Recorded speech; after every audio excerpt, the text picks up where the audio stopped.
So, now we're moving on to slightly, I would say, bolder styles. Yeah. A little bit more rich and opulent. And this is due to the fact that they will have been made with oxidative aging. So instead of being covered in yeast and going through the biological aging process, these have basically been left to do their own thing, open in a barrel. That's it. Lots of air, lots of lovely oxygen. So, what do you got? Aha! Beat me again. Right. So, I'm going to start talking about this one. So, this is a sherry called Oloroso. Now, with Oloroso, when sherry gets made, you start off, as you were talking earlier on, we start off with a kind of a base Palomino wine. Then we leave it a little bit and see if there's this flaw develops. We were talking about a bacterial flaw, or that yeasty, weird, horrible, kind of sounds awful flaw that makes Fino what it is. But if that doesn't develop, then, as you were saying, well, it's open to the oxygen. And they make that decision very early doors and purposefully kill the flaw by adding extra alcohol to it. So that's Therefore, what it's called fortified wine. Whereas you... Aha! This is an Amontillado. And Amontillado, I kind of think of as the Darwinian failure because, speaking of the early stages, it was officially meant to be a Fino sherry, and they thought, yeah, it can handle the flaw, and the flaw starts eating it and covering it up, and it starts going through that process.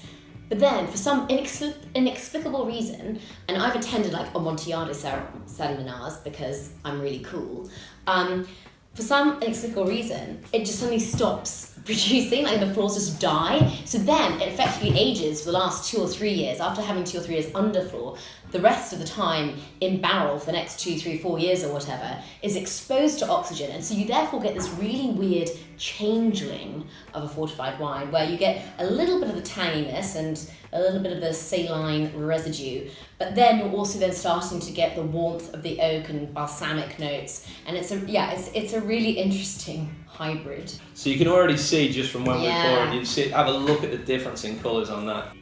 And I think again, you know, those nutty flavours, we're moving away from almonds, we're moving into more kind of, well, I've got kind of walnut in that one, and Amontillado is quite famous for being quite hazelnutty.